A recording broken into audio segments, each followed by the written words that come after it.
Hello friends, నమస్తే అండి. Welcome back to అమ్ముluswithbannu. టుడే మన స్వీట్ 10 మినిట్స్లో రెడీ అయిపోయే స్వీట్ గురించి తెలుసుకుందాం ఫ్రెండ్స్.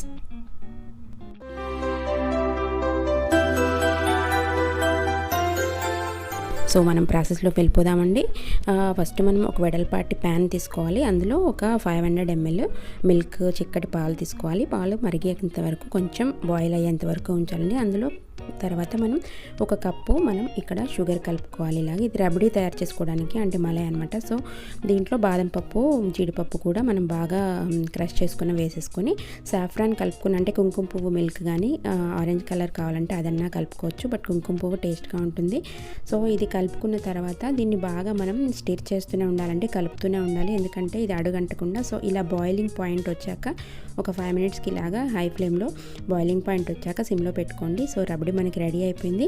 సో దీన్ని పక్కన పెట్టేసుకోవాలి. తర్వాత మనం వేరొక ప్యాన్లో ఒక 1/2 కప్ మిల్క్ కానీ 1 కప్ మిల్క్ కానీ తీసుకొని, తర్వాత ఒక 1 కప్పు మిల్క్ పౌడర్, అంటే పాల పొడి ఉంటుంది కదా, తీసుకొని ఒక 2 టీ స్పూన్లు మనకి షుగర్ వేసుకోవాలండి. ఇది మనం మలై రెడీ చేసుకోవాలి, లోపల స్టఫ్ చేసుకోవడానికి అనమాట. సో దీన్ని కూడా బాగా కలుపుతూ ఉండాలండి, అడగంటకుండా మనం జాగ్రత్తగా దీన్ని ఇలాగా కలుపుతూ ఉండాలి. సో ఇది చిక్కపడుతుంది, కొంచెం కొంచెంగా ఇది మనకి దగ్గర పడుతుంది ఇలాగా కలుపుతూ ఉంటే. సో దీంట్లో మనము కొంచెం బటర్, ఇది ఆప్షనల్ అండి. బటర్ వేసుకుంటే ఏంటంటే మనకి చాలా టేస్టీ, కొంచెం క్రీమీ టెక్స్చర్ బాగా వస్తుంది అనమాట. సో కొంచెం ఒక చిన్న పీస్ ఆఫ్ బటర్ వేసుకుంటే ఇలా చూసారు కదా, ఇలా దగ్గరికి అయిపోతుంది. ఇలా దగ్గరికి అయిపోయాక మనం ఫుడ్ కలరు, అంటే పిస్తా కలర్ నేను తీసుకున్నాను ఇక్కడ. సో పిస్తా కలర్ కానీ పింక్ ఏదన్నా వేసుకోవచ్చు. సో ఇలాగ అయిన తర్వాత మనకి మళ్ళీ ఇలా రెడీ అయిపోతుంది.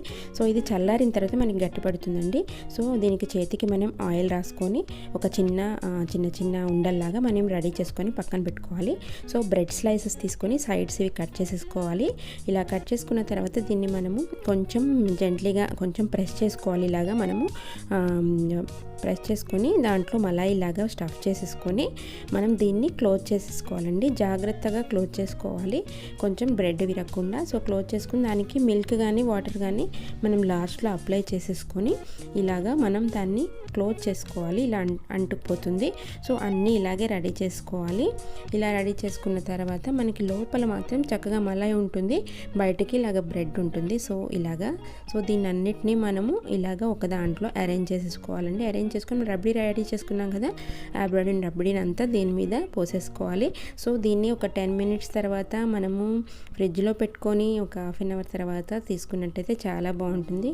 చాలా అందులో మనకి రబడీలో మొత్తం బ్రెడ్ అంతా మునిగేంత వరకు కంప్లీట్గా పోసేసుకొని మీరు కావాలంటే ఇంకా క్యాష్యూ నట్స్, ఆల్మండ్స్ క్రష్, తర్వాత టూటీ ఫ్రూటీ ఏవైనా సరే డ్రై ఫ్రూట్స్ తీసుకొని మనం మంచిగా అరేంజ్ చేసుకోవచ్చండి. ఇవి మనం ఫ్రిడ్జ్లో పెట్టి తీసిన తర్వాత సర్వ్ చేసే ముందు వేసేసి మనం సర్వ్ చేసామంటే చాలా టేస్టీగా ఉంటుంది. పిల్లలు చాలా ఈజీగా తినేస్తారు. సో ఈజీ స్వీట్ కదా ఫ్రెండ్స్. సో రెండో పద్ధతి అండి, ఇది మనకి రస్మలాయి లాగా, బ్రెడ్ రస్మలాయి. ఇది అందరికీ కూడా తెలిసే ఉంటుంది. సో రబడీ ఎలాగ రెడీ చేసుకున్నాం కాబట్టి ఇది మనం బ్రెడ్ను ఇలాగా రౌండ్ పీసెస్గా కట్ చేసుకొని ఒక గిన్నెతో, సో ఇవన్నీ మనం జస్ట్ ఇలా రౌండ్ పీసెస్ కట్ చేసుకొని అరేంజ్ చేసుకొని దాని మీద మనం మలై వేసేసుకోవడమే. సో రస్మలై మనకి రెడీ అయిపోతుంది. సో ఇలాగా బ్రెడ్ రస్మలై అనమాట. అంటే ఈజీగా ఎవరైనా వస్తే మనం ఈజీగా రెడీ చేసుకొని, మలై అంటే మనం మళ్ళీ మలై రెడీ చేసుకోవాలి, బ్రెడ్ అలాగా.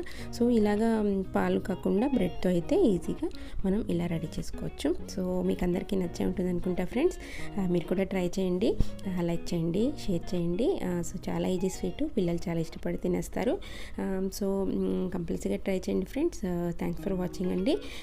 ఇంకా వీడియోస్ కోసం, వ్లాగ్స్ కోసం తప్పకుండా ఛానల్ని సబ్స్క్రైబ్ చేసుకోండి. బెల్ బటన్ని ప్రెస్ చేస్తే డైలీ నా వీడియోస్ అన్నీ మీకు వచ్చేస్తాయి. Thanks for watching friends. Thank you so much. మళ్ళీ మనం నెక్స్ట్ వీడియోలో మళ్ళీ కలుసుకుందాం.